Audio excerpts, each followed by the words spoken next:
Menari-nari bagaimana? Boleh menari tapi untuk keluarga saja, jangan ada orang lain.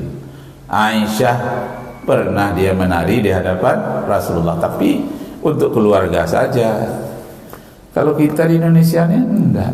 Ustaz ada di situ, buya di situ, goyang-goyang di depan ustaz, depan buya.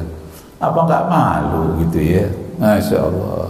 Nah, kalau untuk keluarga saja boleh, enggak apa-apa. Tidak pakai jilbab juga boleh, tapi untuk keluarga dalam rumah tangga saja. Begitu keluar, pakai jilbabnya. Masya Allah. Nah, karena semuanya itu nanti akan diminta pertanggungjawaban oleh Allah Subhanahu wa Ta'ala apa yang kita perbuat.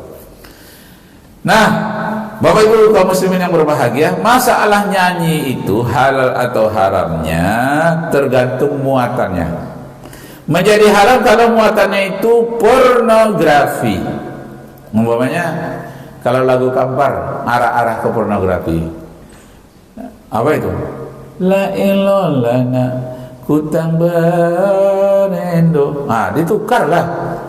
La illallah jilbab barendo. Kalau sebut kutang itu sensitif. Yang tidak sensitif itu jilbab. Jadi yang seperti itu tidak bagus. Kalau yang mengarah kepada yang sensitif. Iya. Jadi muatannya mengarah kepada pornografi. Dia tidak pornografi, cuma mengarah-arah. Jangan. Atau mengarah-arah kepada ghibah. Ghibah itu bergunjing ya. Atau mengarah-arah kepada fitnah, caci maki. Itu dia jadi haram nyanyinya itu. Tapi kalau untuk nasihat, boleh. Karena umpamanya la ilallah jilbab beredo. La ilallah itu namanya dalam bahasa Kampar barandu. Barandu itu artinya nyanyian untuk menidurkan anak. Lolo lana, lolo lana, nyansitanun koto bangkina. Itu nyanyi ya. Mambu ke Pulau Tonga, mambu pondok, jantung hati, tunangan uang, lata panye dan di batang dodo. Apa itu? Apa pesannya itu? Dia mau menjatuh hati kepada seorang wanita, tahu-tahu rupanya dah tunangan orang. Ibarat saya terpanjek di batang dodo. Mula-mula saya lahirkan di Kepri. Waktu datang ke Kampar, mau memancing di pinggir sungai, ada pohon berduri-duri tinggi, tapi cantik pohonnya. Saya tanya, ini pohon apa ini? Pohon berduri-duri, tidak bisa dipanjat ini. Inilah namanya pohon dodo. Macam mana pohon dodo berduri-duri? Memanjatnya bisa ke atas, mau turun nggak bisa, kena duri. Jadi ibaratnya orang jatuh hati kepada tunangan orang seperti memanjat batang dodo, naik bisa, turun tak bisa. Itulah perumpamannya. Jadi lagunya apa? Lagu muda-mudi. Itu hati-hati, jangan sampai membawa kepada hal-hal yang negatif. Yang boleh itu apa? Yang positif, memberikan nasihat kepada anak, hormat kepada ayah dan ibu. Di Kampar ada juga namanya nolam atau nazam. Itu syair tentang cerita-cerita Nabi, enggak apa-apa. Tapi kalau mengarah kepada yang sensitif itu tidak boleh. Begitu kita menilainya sebuah nyanyian, tergantung muatannya apa. Yang kedua, nyanyian itu jangan sampai melalaikan. Pokoknya musik itu dah azan orang masih juga dibunyikan, atau lalai sampai tinggalkan sholat. Itu jadi haram. Nyanyi sekedarnya halal, tapi kalau sudah sampai melalaikan sholat, jatuhnya kepada haram. Kullu la'ibun lahwun. Itu kata sahabat. Setiap permainan-permainan itu melalaikan.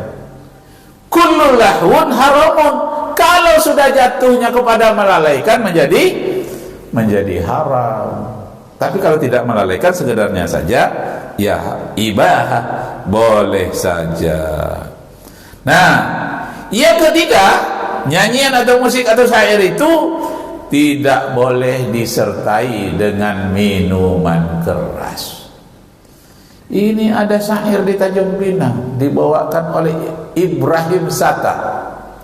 Saya mau menerbitkan buku waktu saya masih kuliah 3 tahun, tingkat 3. Jadi saya sudah menyusun syair-syair, cetak puisi. Mau saya cetak di percetakan Bumi Aksara punyanya Ibrahim Satta. Ketemu saya dengan Ibrahim Satta itu. Saya Ustaz katanya dulu polisi saya, kata Ibrahim Satta. Sekarang udah meninggal ya 20 tahun yang lalu. Bumi Aksara itu. Saya berhenti jadi polisi menjadi orang yang mengumandangkan puisi. Diundang itu mahal undangannya. Cuma dalam acara kesenian dia bacakan puisi. Pertama puisinya itu mengandung pornografi. Mengandung ya, tak semuanya, sebagian. Yang kedua disertai dengan minuman keras. Di situ jatuhnya haram. Sekarang tidak ada lagi orang yang seperti itu. Rendra pun yang ahli syair di Jakarta itu tidak ada yang disertai dengan minuman keras. Tapi Ibrahim Satta disertai minuman keras. Ketika ditegur orang, Ibrahim Satta, kenapa baca puisinya itu harus minuman keras? Ya, supaya api semangat dalam jiwa saya muncul, katanya. Itu tidak dibolehkan. Lah jelas minuman keras pasti api yang keluar itu api setan itu, bukan semangat yang diredai oleh Allah. Kemudian kata-kata yang mengandung pornografi. Kenapa puisi-puisi Anda mengandung pornografi? Tidak, katanya, tidak pornografi. Yang pornografi itu kamu yang di kamar mandi ngapain, katanya. Itu yang pornografi. Kalau ini tidak, katanya.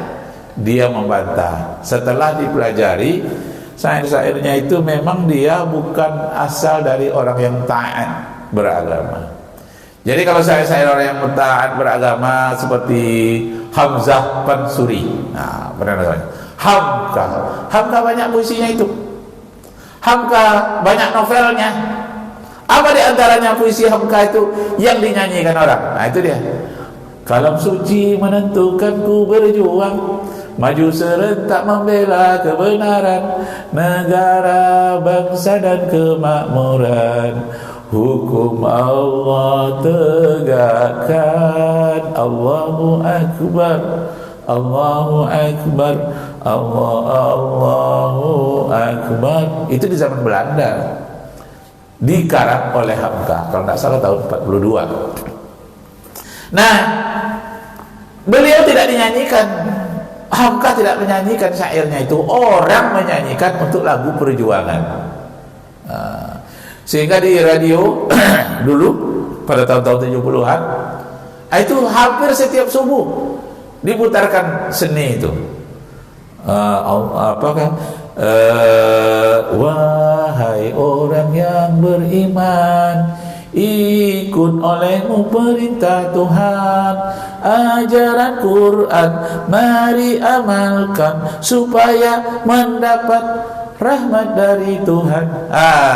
Itu bagus. Tapi tak boleh pula berlebihan. Jangan sampai melalaikan. Jadi tidak boleh nyanyian itu yang melalaikan sholat. Yang ketiga, tidak boleh disertai minuman keras, tidak boleh pornografi, dan orang yang melakukan itu pakaiannya harus tertutup menurut agama. Tidak boleh. Walaupun nyanyiannya bila Israel datang memanggil, seperti terjadi di Singapura, Malaysia. Bila Israel itu populer lagu El Suraya, tapi dinyanyikan oleh penyanyi yang buka aurat, pakai rok singkat, yang pakaiannya nampak ketiak. Itu nggak boleh. Yang nggak boleh itu apa? Tingkahnya, pakaiannya, jatuhnya menjadi haram. Yang kelima, yang menghilangkan rasa malu. Jadi rasa malu itu harus dipelihara. Bukan yang goyang di hadapan orang ramai, harus malu lah. Yang boleh kalau goyang itu di kalangan keluarga saja.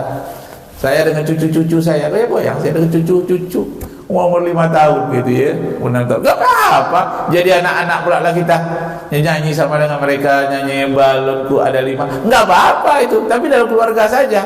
Tapi kalau ada orang ramai nonton nggak boleh, walaupun nyanyiannya cicak-cicak di dinding. Dalam keluarga nggak apa-apa. Nah itu jadi kita memilah, kita ngambil tengah. Tidaklah terlalu mengharamkan semua nyanyian dan musik, tidak pula lah menghalalkan semua nyanyian yang musik. Dasarnya adalah Quran dan hadis Nabi serta pendapat para ulama. Ada hadis ini riwayat Bukhari. Hadis Bukhari jilid 2 halaman 203. Hadis Muslim nomor 5590. Apa bunyinya? La yakunanna min ummati, akan datang nanti suatu saat kepada umatku aqwamun, suatu kelompok manusia yastahilluna, menghalalkan semuanya. Ada pula boleh semuanya pula dihalalkan, milik orang Kristen jadinya. Segalanya halal bagiku, kata Paulus, selagi aku menikmatinya. Tidak boleh. Tapi akan datang satu masa nanti, kata Rasulullah, orang nanti menghalalkan segalanya. Nggak boleh. Ini liberal itu, mengharamkan segalanya. Khawarij namanya. Semua haram, sempit saja dunia ini. Kita ambil yang menengah. Jadi akan ada satu kaum nanti yastahilluna hirra, yang menghalalkan sutra. Sutra itu hanya haram bagi laki-laki yang memakainya, wanita boleh. Emas itu haram memakainya hanya bagi laki-laki, wanita boleh. Laki-laki nggak boleh pakai emas. Emas sutra laki-laki nggak boleh. Ibu-ibu boleh. Jadi al-harir itu sutra. Kemudian yang menghalalkan khamar. Khamar ini ada dua macam. Khamar yang memabukkan, ada yang mirip dengan khamar, apa tapai, itu halal. Jadi ada Khalifah Abbasiyah, dia selalu minum air tapai, disangka orang minum khamar, padahal tidak. Nah, dan kemudian akan ada nanti orang yang menghalalkan musik, seluruh musik yang dihalalkan, namanya ma'azib. Anggaplah ya. Jadi yang musik-musik Eropa itu seperti konser-konser itu melalaikan sholat, itu haram bagi kita umat Islam. Nah, demikian kepada minta hormat. Udah sampai waktu kita? Udah ya? Waktu sudah sampai. Lain kali kita sambung lagi. Arju minkum afwan, saya mohon maaf dari Bapak Ibu semua. In wajadtum fiha khata'at, jika ada kajian saya yang mengandung kesalahan. Wabillahi taufiq wal hidayah. Wassalamualaikum warahmatullahi wabarakatuh. Betul Ustaz. Alhamdulillah.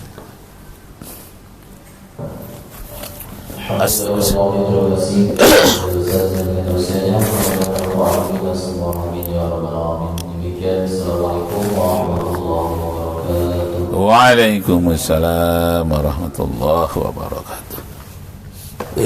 Alhamdulillah.